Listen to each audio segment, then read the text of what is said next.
Welcome to The Real Deal with Jason Silverman, the podcast dedicated to helping you build the business of your dreams and live the life you always hoped for, with valuable and fun tips and info to make your life easier and more fun. And now, here's your host, a man who sprinkles metal shavings on his breakfast cereal just for fun, Jason Silverman.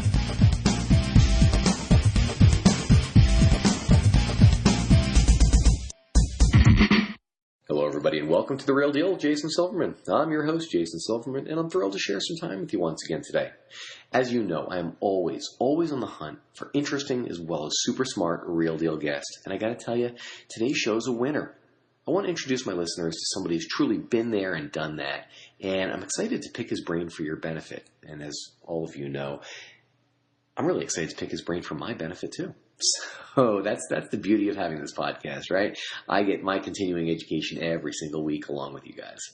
Now, for the folks who I work with in any of my coaching programs, my mastermind group, or through Powerful Words Character Development or All-Star Cheer sites, you know how much I focus on the importance of managing change and managing corporate culture, right?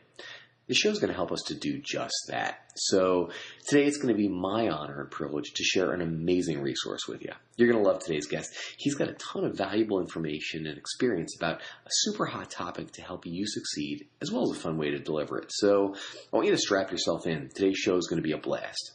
As I'm sure you already know, I'm committed to helping business owners just like you to become more successful, enjoy your career more, and in general, make your life significantly more fun.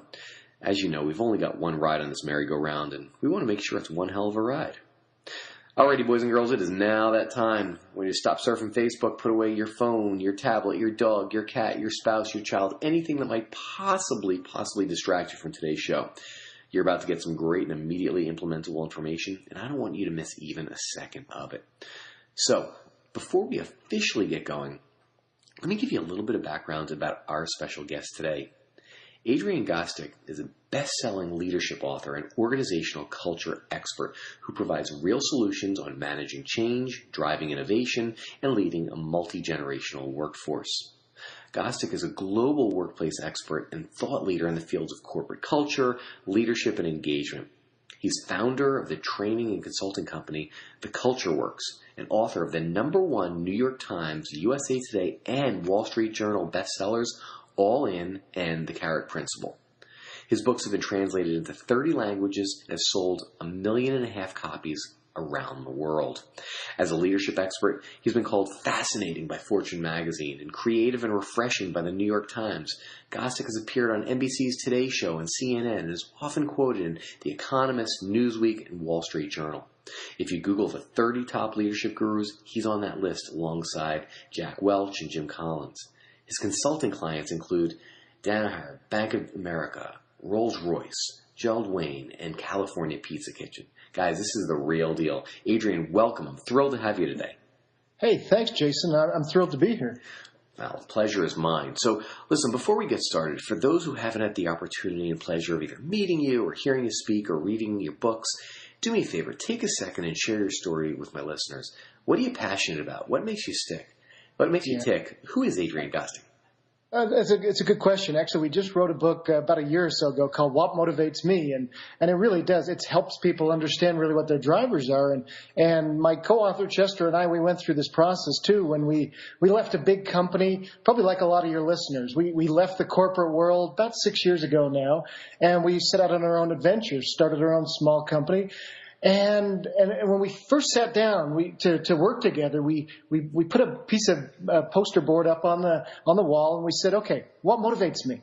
And we wrote down kind of secretly what our ideas were, and then we both shared them. Thankfully, we both had #1 on our list. We wanted to make a difference. We didn't want to just bounce from city to city like we'd been doing with our consulting work with this big company. We really wanted to go deep and make a difference with the organizations we worked with. We also wanted to own the work we were doing, which we hadn't been able to do when we worked for a big company. I wanted to be more creative. Chester wanted to be more recognized for what he was doing. So, we're each driven by different things, but #1 for us is being able to really go into an organization and really change the culture, all the stuff that you just talked about in your very kind introduction. Fabulous. Fabulous. Well, and obviously, without having that why nailed down, like it always seems so difficult to keep up with doing the hard work that actually needs to be done to make a company successful. So it sounds like that was the first step in getting you guys rolling, right? It is, but sometimes the cobbler's kids have no shoes, and even though we knew what our passion was, boy, the first year of our independent business, we were out helping organizations on their mission, their values, helping them sculpt their culture. And yet, I think we were way too worried about, keeping the lights on, selling training days, all these things. It took us about a year, and we just weren't getting the traction we needed. And at the end of that year, we kind of sat down with our team and we went, "What's missing?" And it was funny. Somebody just said, "Where's the love? Where's our why? Where's our passion?" And we realized we weren't living that ourselves. And so we had to sort of craft our own vision, mission, values, and really live to that. Because as you said, Jason, sometimes we forget that. I think a lot of your customers got into whatever they do because of the love of serving others or doing this thing. But sometimes we get so worried about, again, keeping the lights on and selling products or services that we forget why we're doing it and really what we want to change about the world. I love that. I absolutely love it. And I agree. I believe a lot of my folks really are out there to change the world. So, I want to dive in because I got a bunch of questions that I want the answers for, and I'm sure my folks will as well. So, in your book, All In, it's a study of high performance cultures. So I got to ask, in a nutshell, what were your findings?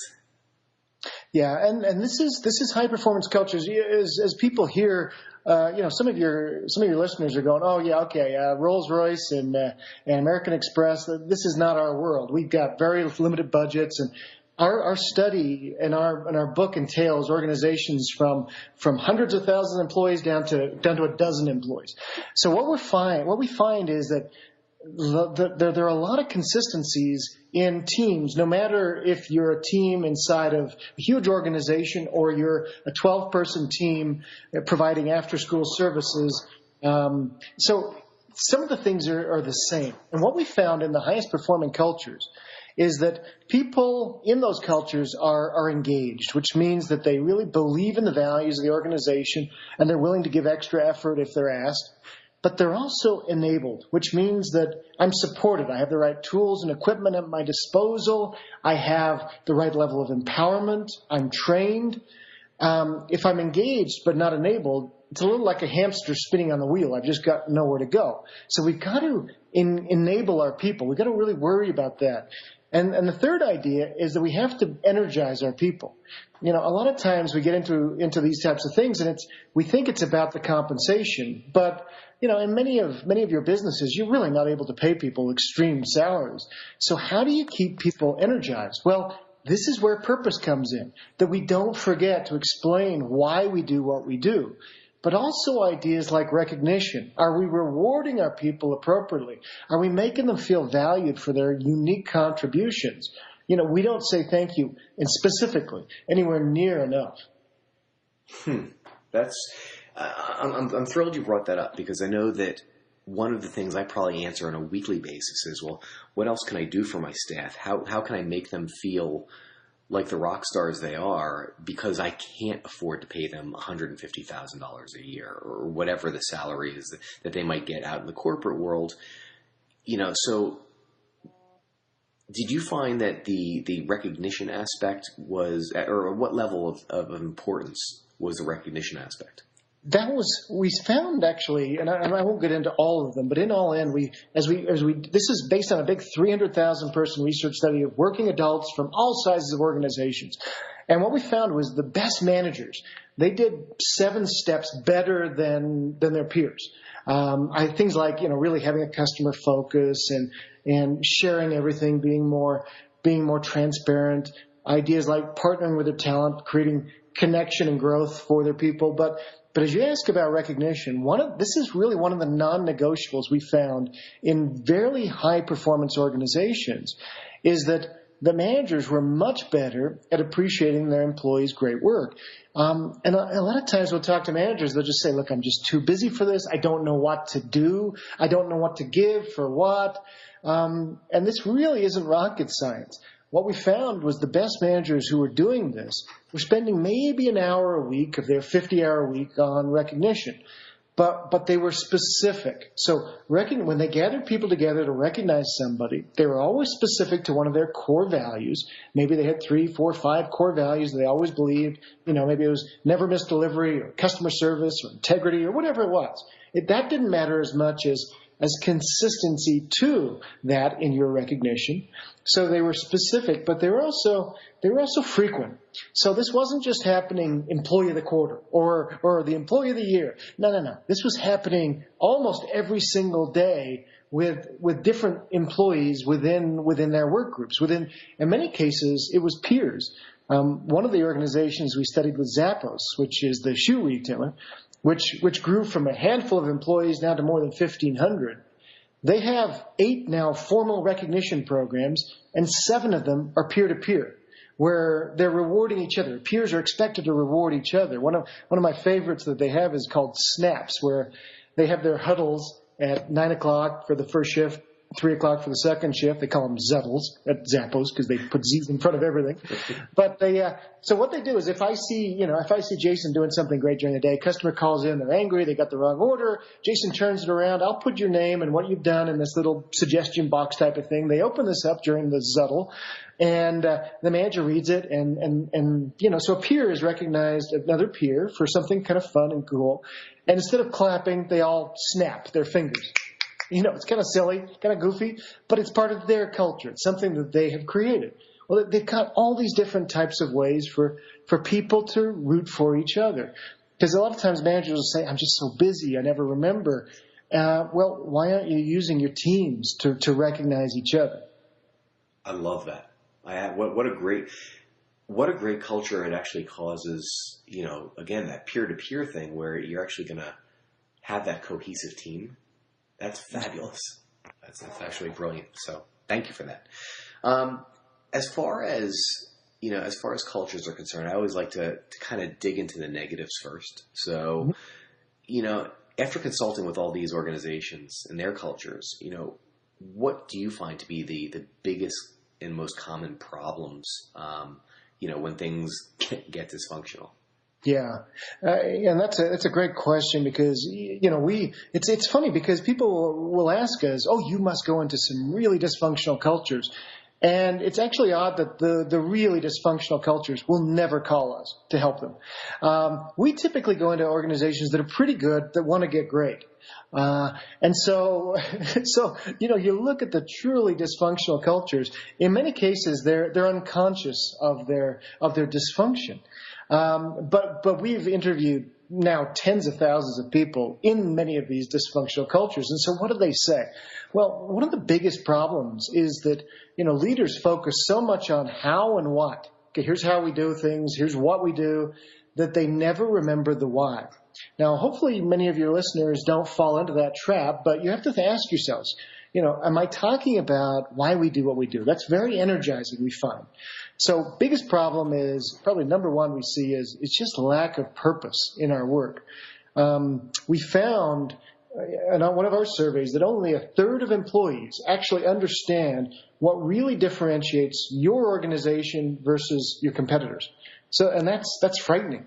That, whether you're running a karate studio or you're running a daycare, whatever you're running, your employees should be able to say, here's what makes us different. And yet, we did a big study on teamwork once. We went in and we asked lots of these teams, what makes you get up every day and come into work? What's your purpose? And we would ask a team of 20 people and get 20 different answers. And so that's not good. You're not serving customers if you're all sort of serving in different ways. In fact, many of the people would say, I'm here to make the boss happy. You think you're driving customer service at that point. So a lack of why is huge. A second is lack of understanding of your employees' needs. We all want to serve customers. I don't think I've ever been to an organization that didn't say customers come first. It's all about the customer. And yet, the customer experience will never exceed the employee experience. And so what we have to do is learn how to partner with our talent, which means treating them like partners in the business. They've all got ideas in their pockets, and we have to get those ideas out. But if we don't treat them like they are valued and we're listening, especially to those people on the front lines dealing with our customers, we will never move our organizations forward. And one of the other things I see a lot of, even in big organizations that I consult with, I hear a lot of people talking about a lack of accountability in organizations. We just don't hold people accountable. And people want to be held accountable. They want to do great work. But sometimes we're just so nice that we don't, especially in smaller organizations, we don't. And then people are surprised when we have that tough conversation, we're letting you go. That should never be a surprise. We've got to have tough conversations with people and coach them if they're not where they should be, and help them move out if they're not. As we talk to teams, and if there is a poor performer on a team, it's interesting who they blame for that poor performer's performance. They don't blame Joe, who can never seem to get things right, that poor performer. They blame Sue, the boss, for allowing Joe to continue doing what he does. It's interesting. That's, I got to tell you, so I've now, I think I'm on like page 3 of my notes. Your comment that the customer experience will never exceed the employee experience. I've got like light bulb explosions going on over my head, just with that comment. Do me a favor. I want you to dig a little bit deeper on this, only because I think this could be the turning point for somebody listening to this podcast right now. What do you mean by that as far as the customer experience, and why is it never going to exceed the employee experience? Yeah, we want our, and if this is a hard thing for some business owners or business leaders to hear, is that, look, my people should take care of their customers. So as I mentioned, our new book is What Motivates Me. And in there we have this online assessment. It's 100 questions built by psychiatrists, and it helps you understand really what motivates you at work. I just give you that as background to help you understand. We now have this 20,000 person plus motivation database of people who've taken this test over the last year. So there's 23 different motivators that motivate human beings, we've found. Now, what is the most number one common motivator? It is not service. Service actually falls near the bottom of the barrel for people. The number one motivator is impact. So what we do is we tell our employees, it's all about the customer. We gotta treat the customer right. The customer is always right. Whatever, platitudes we spew about the customer. And they go, and it's just not important to people. I mean, there are some people that are driven by service, but most of us, the number one motivator in almost 70% of cases is this idea of impact. I want to make an impact, which means I want to know that my work is important and we're making the world a better place in some way. The number two most common motivator is learning. I want to learn and I want to grow and I want to be challenged. I don't want to just keep doing the same thing every day. Help me learn new things. Doesn't mean every single day. I know everybody still has to take out the garbage and still have to do things you may not like.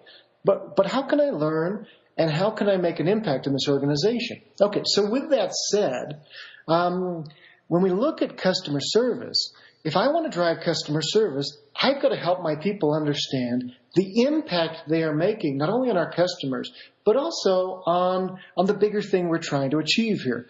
Are we trying to help people get fit? Are we trying to help children grow and learn and become contributing members of society, maybe who don't have a shot otherwise? What is our why? And can you help me understand how my job aligns with the impact we're making? And can you give me a few assignments now and then that may help me learn and grow in a way that I want to learn and grow? So that basically means you have to sit down with me and figure out what my specific motivators are. What we found in the past was that we would manage everybody the same because that's fair. Well, we've actually learned that's just a terrible way of managing people because we're all different. Everybody has to follow the same rules, But how I manage people is going to be very different. If somebody wants to climb the corporate ladder, I'm going to manage them very differently than somebody who just values getting home at 4 o'clock every day because their kids are getting it off the bus. And this job is for me, something to fill the days and to make some money. I'm going to manage that person very differently than this very ambitious person or this person who just wants to achieve. And, we're all very different. So how do we figure out what drives people? Then we're going to figure out how they can best serve our customers. I love this. This is pure gold. I'm actually looking at this, just from my staffing and thinking, I can't wait till my next meeting. So that's fabulous. So, as far as your experience, what, if anything, has surprised you in your research? Like, is there anything out there that, that maybe seems like conventional wisdom, but yet you really found out it just isn't? Yeah, there's so much out there that right now we are a culture that is just so focused on, in the bigger corporate world, we call it quarterly gain, or quarterly results. Everything is focused to, hitting the quarterly numbers. We've become a society of instant gratification. If we don't like what we're watching on TV now, of course, we just change it. We have DVR. We can even skip commercials. Everything's instant. If I want to look up something, my phone can tell me in 3 seconds the answer to any question, that you can think of. So with all this kind of drive to instant gratification, the point is, can we have more of a long-term focus in our organizations too? I was just in this week with a long-term residential care organization, and the CEO is just introduced a 5-year vision for the organization, which I think is actually brilliant. We don't think that long-term anymore. We're also worried about, this week, this month, this quarter, that we forget the great organizations have a vision of where we're going. And there's a reason we do that, because we fall into these traps in our businesses. We have maybe old systems and equipment that prevent us from making more relevant investments. Maybe we get fixated on what our customers want today, and we don't anticipate what they may want in a few years. We may get fixated with what's made us successful in the past. Oh, our customers have always wanted this, and we don't notice what's displacing it. What are our competitors doing that our customers are leaving us for? We're just not aware of the traps that we fall into. And so, there's a lot of sort of conventional wisdom that, there may be more inculcated in us, that we live for the moment. But we have to be more thoughtful, more aware of really what our threats are out there. Fabulous.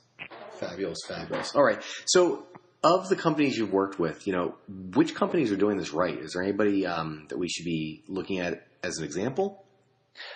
And I hate to overuse, some organizations. I did mention Zappos that has done some really great things with customer service. If you ever call Zappos, it's an amazing experience.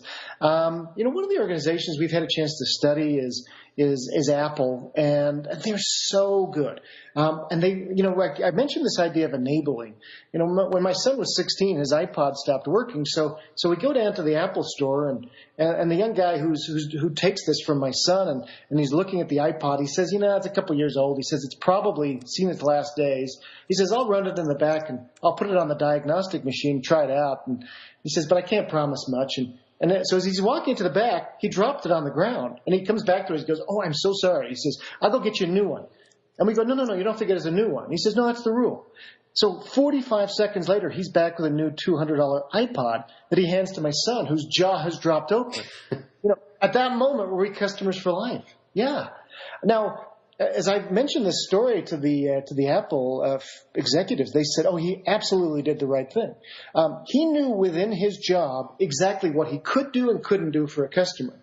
Now, of course, we're not, as your small business owners, you don't want to be giving away couple $100 items. But the point for all of us is he didn't have to go ask a manager permission because he was trained. He knew exactly what he could do within the scope of his job. And that's very enabling. It makes people feel like I have control over my job.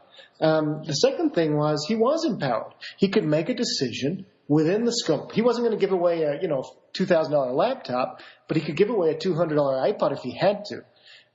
It's amazing how many small business owners I say who I talk to when they say, I finally let go and allow my people to make decisions for their clients. I just talked to a small business owner yesterday who has 200 employees. He runs a document imaging kind of company in the Midwest. And he said, when I finally gave control to my employees and let them make decisions, he says, that's been 8-9 years. He says, I haven't regretted it. Not one bad decision has been made that I wouldn't have made myself. So can we give up that control a little bit and make people feel enabled? It really will accelerate your business. I love this. I know that I think I had read that. Gosh, it must have been years ago when I read it was Howard Schultz's book on Starbucks. And one of the things we always did at my facility was each employee actually had a limit of how much they could basically spend to fix a problem without going to an immediate manager. And that was always something that I found that, okay, so listen, you need to give away a $50 thing, a $75 thing. Your limit is $100. If you can fix this problem not to talk to me, that would be great. That's terrific. Just a great example there. I know the Ritz-Carlton allows their employees a $2,000 limit. I mean that's just insane. But again, that they feel like, no, our people don't take advantage of that. And so, just terrific stuff. And speaking of Howard Schultz, we had a chance when he first released that book. We were in New York, and our publisher invited us to hear him speak at a small little group. He was speaking to some executives, and what was really interesting, when he came back if you remember, he sort of retired. The company was just, losing traction. They brought him back, and he met with his executive team. He said, I had 13 people in the room, and I told them, look, if you cannot buy in, you need to tell me now. I don't want to find out 3 months from now you're not buying into my strategy. He said he had a few come to him, and he created exit packages. He says within, I can't remember, it was like 2 or 3 months, 11 of the 13 were gone. Wow. It's a guy who didn't pause. Sometimes we wait way too long to get rid of bad apples. He was saying, look, we hire slow and we fire fast is the point, is you got to find people who fit your culture. And I don't mean to be mercenary here. Obviously, you care about people, but he's a pretty smart guy who realizes you got to have the right people on the bus with you. Totally makes sense. Totally makes sense. All right. It is time for our resource of the week. So, Adrian, tell me this. How can my listeners find out more about you and all your resources and how you've gone about helping so many businesses to succeed? Oh, thanks, Jason. TheCultureWorks.com is our website. Don't forget TheCultureWorks.com. So, our books are on Amazon or wherever fine books are sold. All In is a great book to start with if you're looking to create a great culture in your business, in your team. What Motivates Me is another great one to help you understand you or your employees' core drivers and align more of their work with what they're passionate about. Fabulous. All right, folks, thecultureworks.com. Head over there immediately. Pick up All In. And for anybody actually listening to this who is an owner, is a manager, go grab that What Motivates Me book. If for no other reason, to give you a done system that you can implement right now and figure out exactly the best way to motivate your staff. I love this. These are fabulous. All right. So, Adrian, I always end my podcast with what I consider to be a telling question. So, if you could give business owners just one solid piece of advice to either help their business or, more importantly, to help them to live a better life, what would that piece of advice be? It's a great closing question too, because, I think about this as well. It's fun to, when we said, our goal has been to make a difference. That's fun to go out and to work with an organization. The organization I had to work with this week, I worked with Allstate last week with their executive team. Those are fun to be able to do that. But what's most rewarding is when I get an email a couple of weeks later and somebody says, hey, thanks, this has helped me in my business, but what's been really cool is I've taken it home with my kids or my significant other, and it's made my relationships at home better too. As I start to become more, as I root for each other, as I help, as I share everything with them, as I do some of the things that we've talked about.